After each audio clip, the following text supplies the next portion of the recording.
Well, I think what people really want to hear is, will you say Dillon Gabriel was good to great? Yeah. Yeah, it's really good. Then all right, then I will also really good. say As a matter of fact, Shedeur was not very good. I will double down. Dillon should be the backup. Bye-bye, tiny baby hands, Kenny Pickett. Okay. Oh, that's a good spin. Yeah. I like that. It's like this not was always spin. This was always anti-Kenny Pickett more than it was anti-Dillon Gabriel. I am anti-Kenny Pickett. I just don't think the dude can play, and I have a fair enough amount of evidence in the NFL to suggest that. And at some point, you got to be on the field to earn your job, unless you're like a quality NFL player, which Kenny has not proven to be. And I thought Dillon did enough. As a matter of fact, that's what for weeks, we've talked about how bad Dillon has looked, including in practice and in the preseason and every report possible. And we had to anytime you said something nice about his game, you had to go, if you just take out the 2 massive turnovers that he had, we don't have that with yesterday.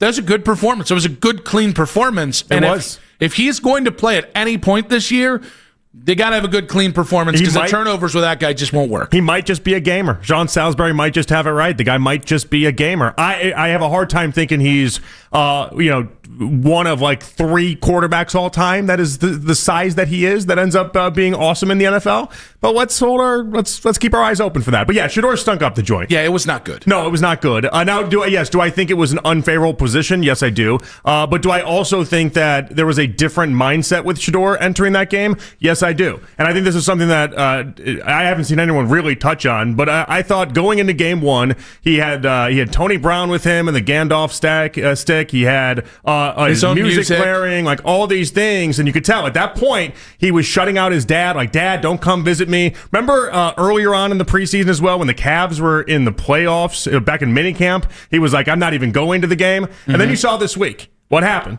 He was all of a sudden out at a high school football game. His mom was in town. It wasn't that I think Shedeur necessarily. It's Pilar's fault. No, it's not that. It's not even that he took his eye off the ball. I think there was a resigned Shedeur Sanders, and I think it kind of showed out in that game. The idea that he knew no matter what happened, and this was evident after game 1, he knew no matter what happened, he was not going to get rewarded the way that he felt like he should get rewarded. And so, I'd love to see him fight a little bit more. Yes, I would.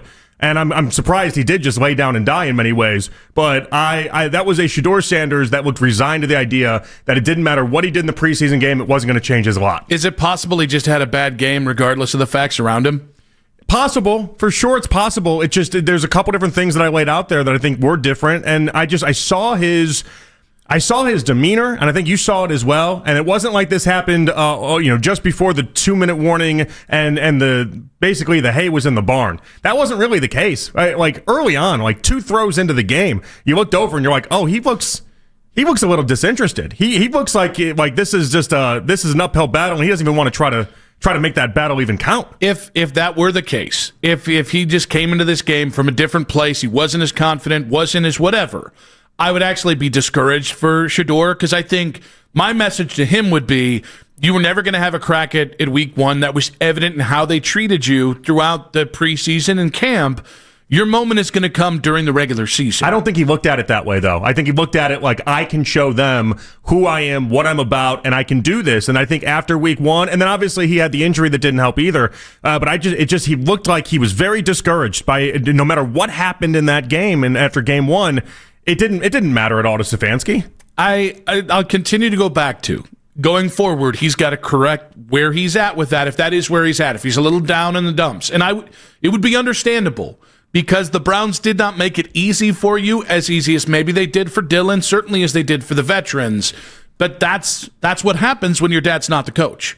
Yeah. And I think he has, I think part of the thing that I bought into was he has so much more growth to get to, because he is going to experience a different level of coaching when it's not your dad, when it's not your dad's hand-picked offensive staff, when it's not guys you potentially picked around you on your team. Mm-hmm. I would continue, I hope that this isn't the thing that makes him discouraged, in the same way that I was hoping when Dillon got his hamstring hurt and the 2 turnovers a week ago, I was hoping that wouldn't discourage him as well, because this is round 3 of a 12-round fight.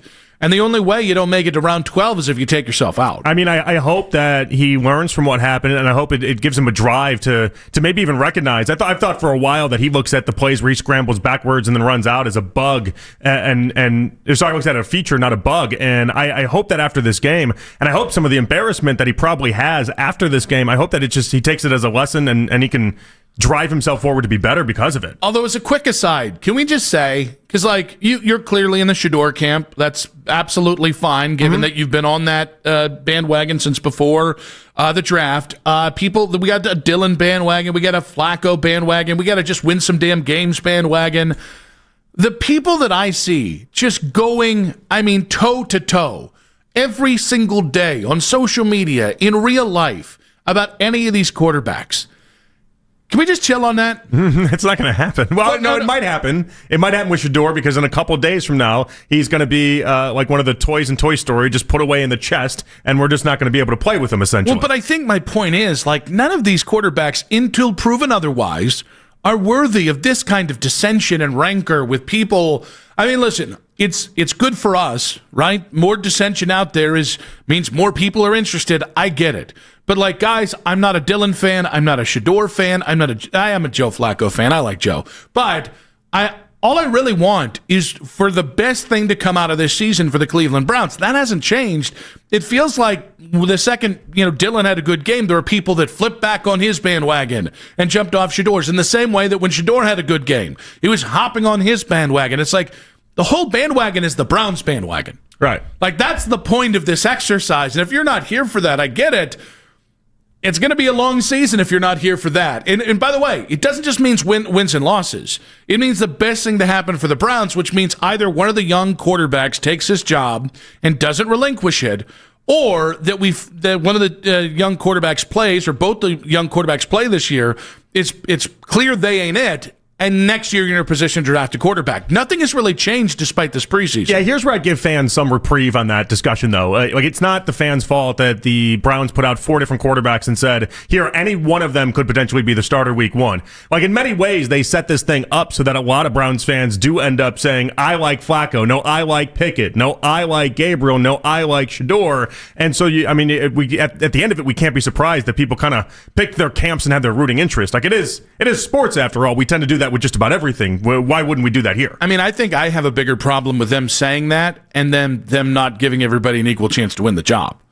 I still think, like, which is very fair, by the way. They're a big process-oriented organization. That's all anybody says. Forget about the 2 winning seasons, the 1 playoff win. Forget about the sub-500 record. Forget about the worst trade in franchise history. It's about the process.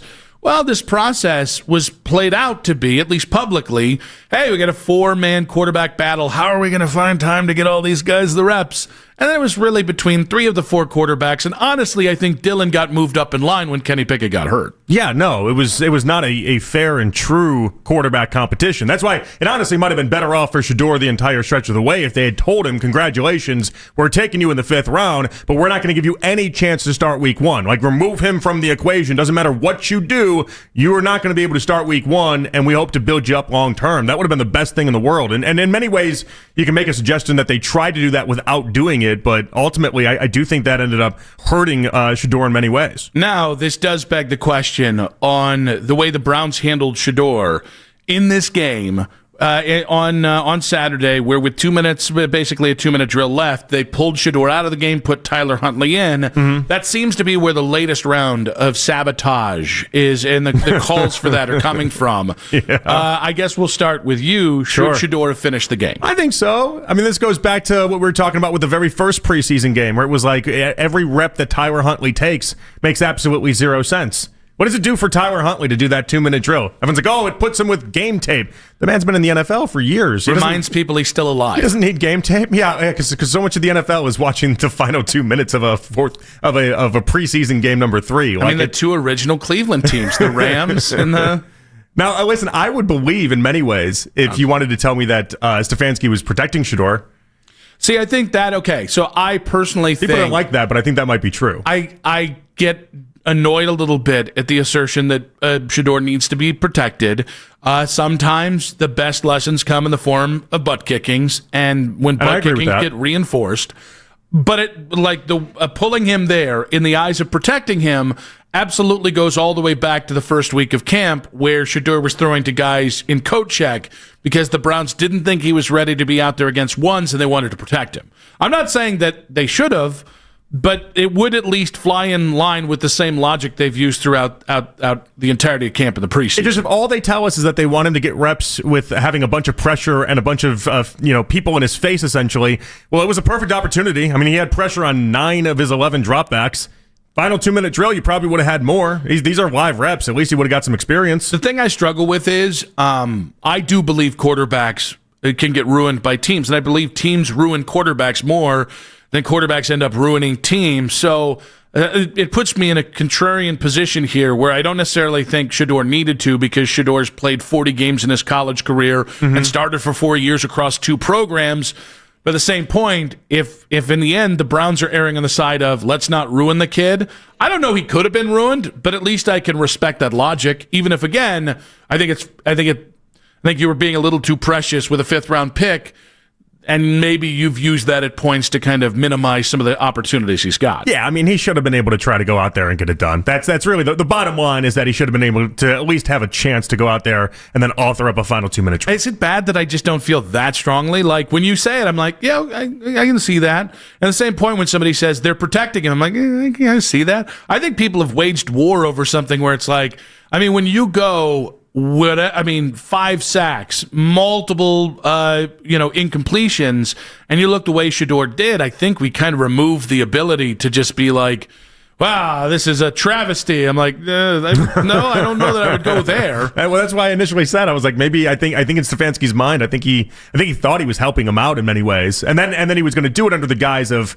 let's let Tyra Huntley get tape, but that I just think is just ridiculous. So should we do it one more time, because this is the show of all shows? What do we need to do one more time? Shedeur didn't look good on Saturday. Oh, no, he did not look good. Yeah. Okay. But also, we don't freak out over a half of a preseason game either. Oh, no. We do this one. Right? Oh, right, because that's the one to freak out, apparently. Yeah. Because that's how this works. Remember, if we just take out the 5 sacks Shedeur had on Saturday, the guy looked like Joe Montana. And he would have completed that 3rd and 10 had the receiver just caught the pass that was thrown right at him. That's and true. The TV broadcast said he was then off to the races. That would have been a 50-yard completion and touchdown. Completely would have changed his entire box score. If you take away the 5 sacks, holding the ball too long, and that drop, I mean, what more do you need to see, Cleveland? Yeah, people's preseason we're not football doing that takes anymore? Yeah, no, people's preseason takes have been a little wild. Can we all agree on that? Yes. And by the way, this is the year that allowed you to do it, because there actually was something tangible on the line, which there isn't in almost any other spot, like in Cincinnati where the quarterback, like nobody gives a rip about the starting tight end job somewhere. It's all about quarterbacks. We finally had the right to have that conversation, and man, did we fall off the wagon real hard. Yeah. It was fun, though.